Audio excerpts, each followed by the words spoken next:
de la Suprema Corte. Gracias, doctora, por estar con nosotros. Bienvenida. No, muchísimas gracias a ti, Joelín. Estoy muy emocionada por lo que acabas de decir. Anoche fue una fiesta democrática.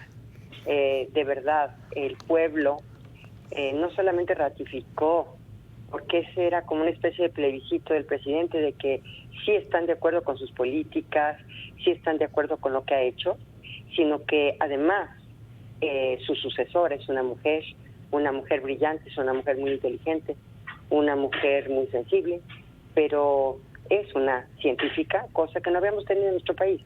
No habíamos tenido científicos, habíamos tenido economistas, abogados, por supuesto también militares en la primera etapa del siglo XX, pero no habíamos, y también en el siglo XIX, pero no habíamos tenido una científica. Y Claudia es una mujer muy completa, muy sensible, muy humana, y creo que es sin duda la mejor candidata que pudo haber elegido el pueblo de México, porque fue el pueblo de México, fue la gran mayoría de los mexicanos que eligieron a Claudia. Estamos hablando, creo que de 2-1, más o menos, esa es la proporción. Y entonces estábamos ayer con ella, estábamos en la noche, estábamos muy contentos, pues por supuesto tenemos este grupo de diálogos, y la verdad es que fue una emoción tan grande para mí.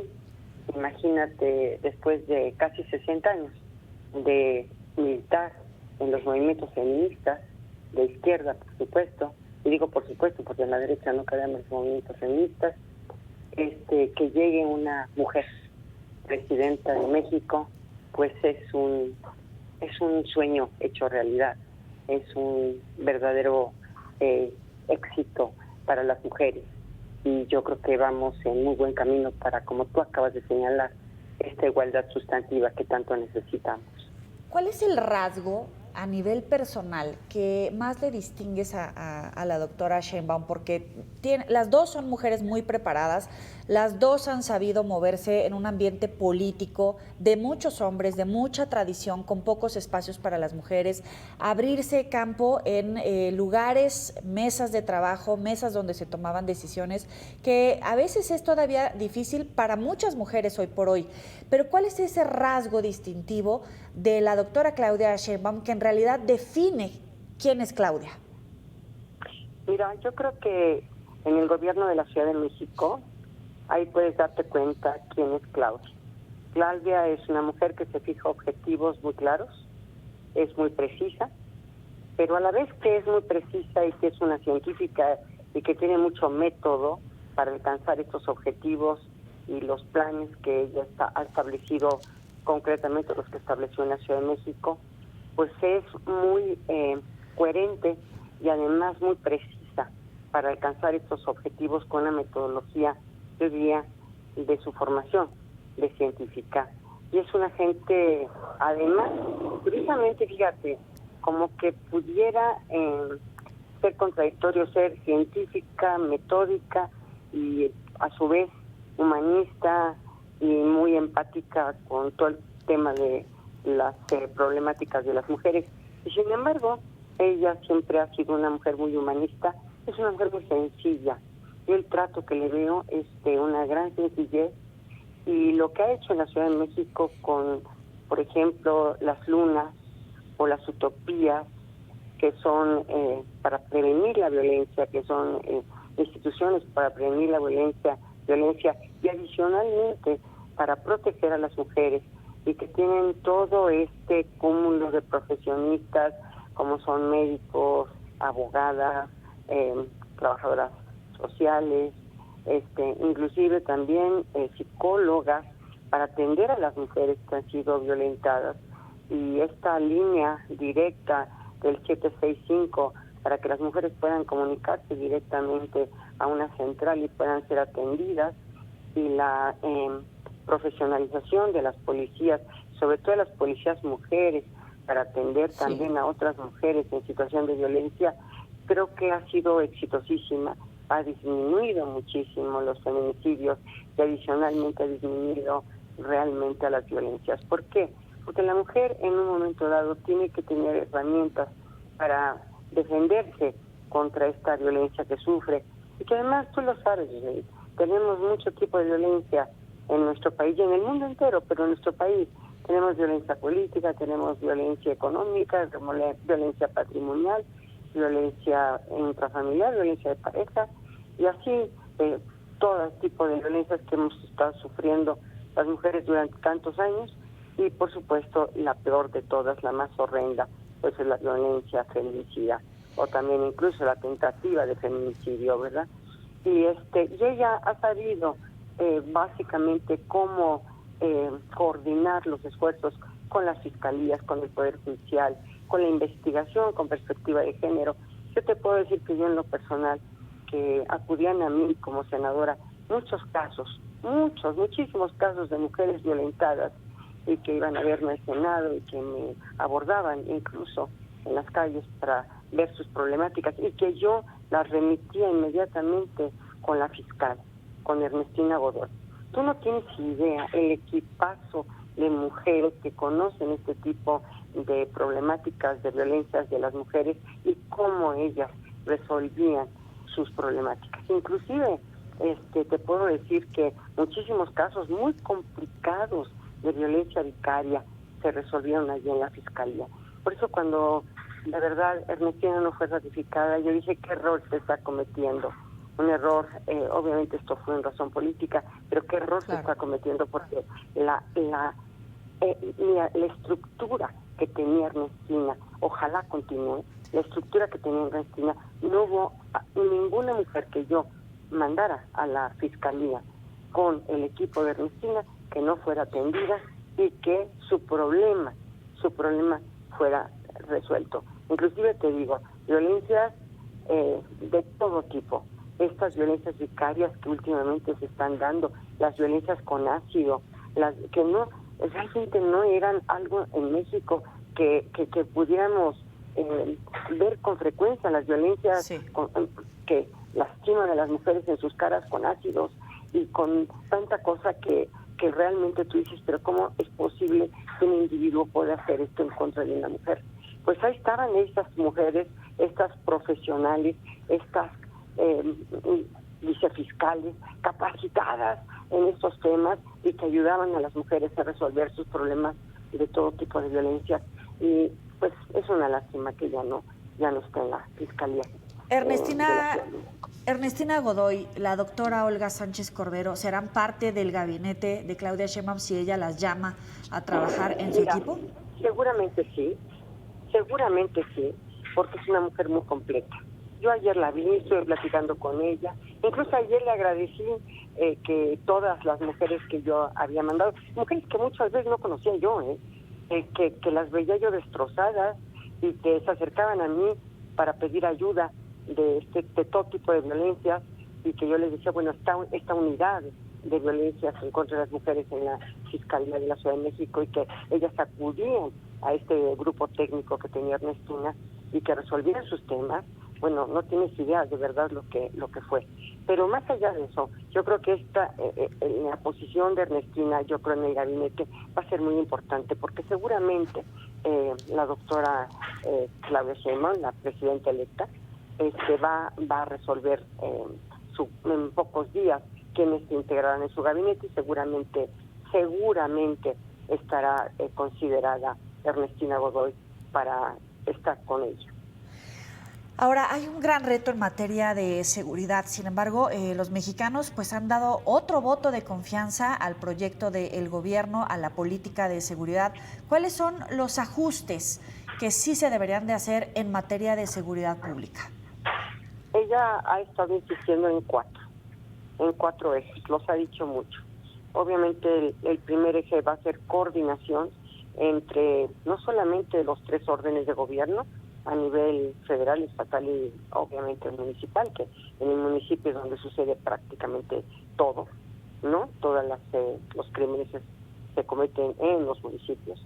Y también esta coordinación con las diversas instancias de procuración y de impartición de justicia, porque gran parte de la problemática, y como tú lo sabes y lo sabe toda la gente, está en las fiscalías, en la investigación o en la nula o poca investigación que hacen las fiscalías en relación a los delitos que se cometen.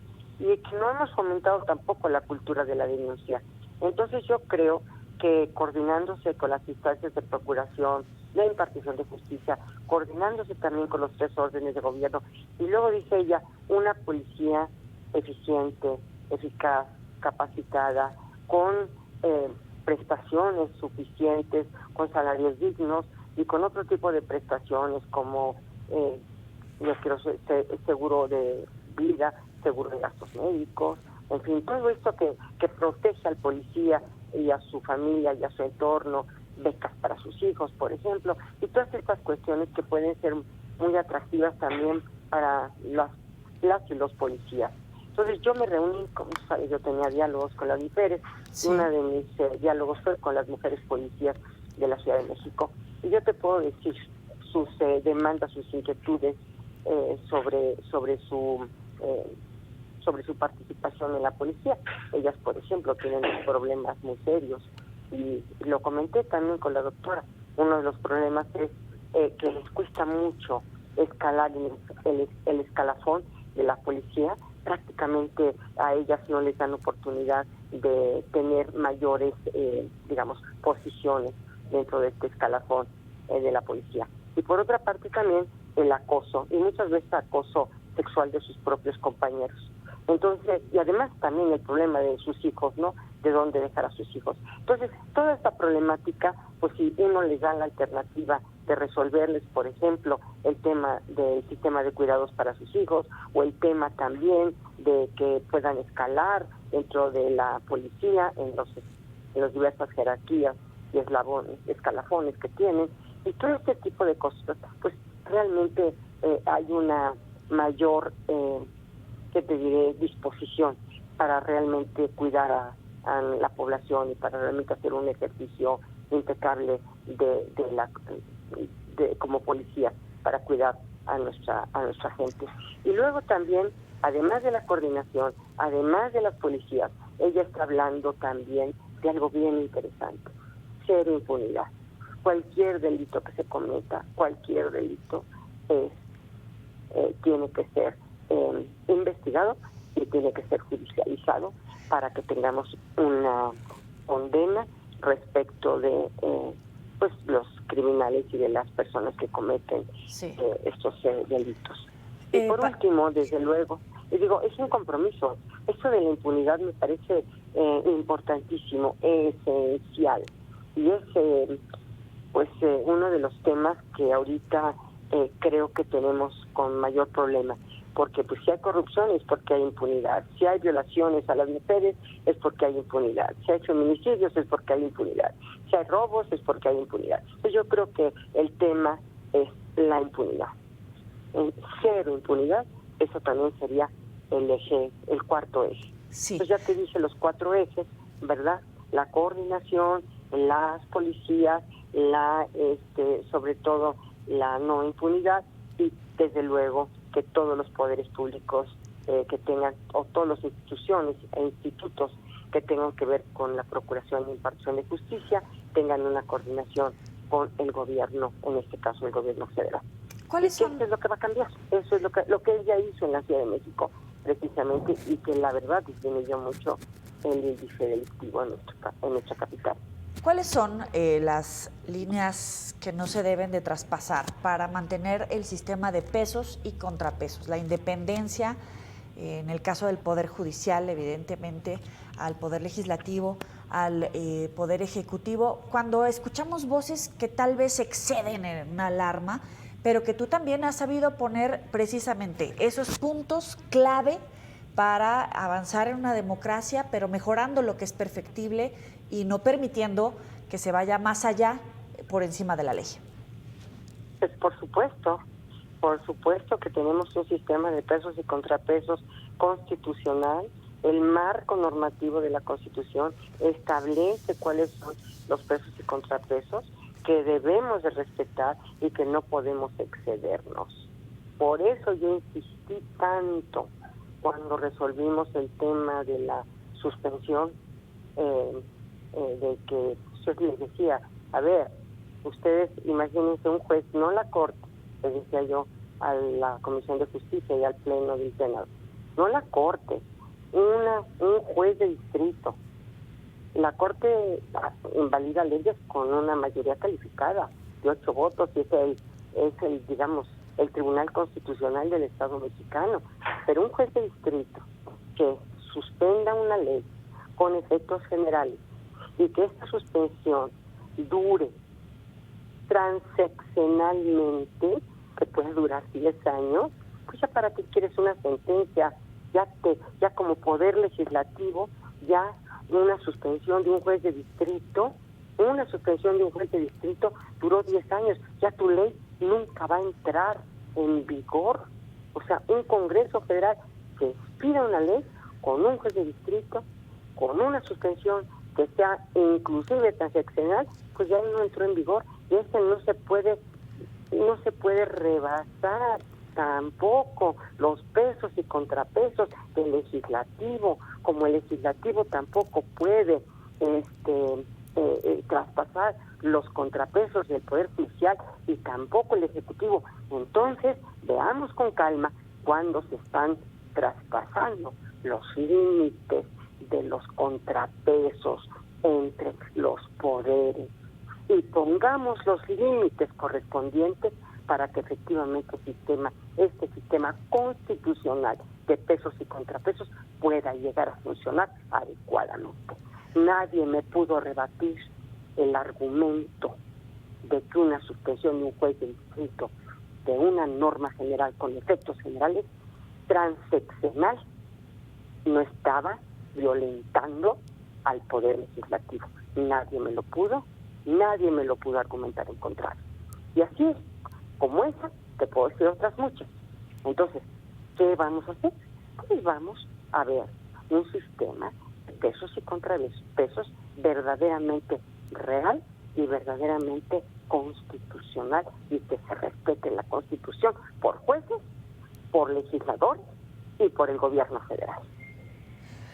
Es la doctora Olga Sánchez Cordero. Te apreciamos, no sabes cómo, estos minutos para el auditorio de Mega Noticias, la claridad en la explicación y, por supuesto, el conocimiento y la experiencia que te respalda. Muchísimas gracias. Buenas noches. No, gracias a ti.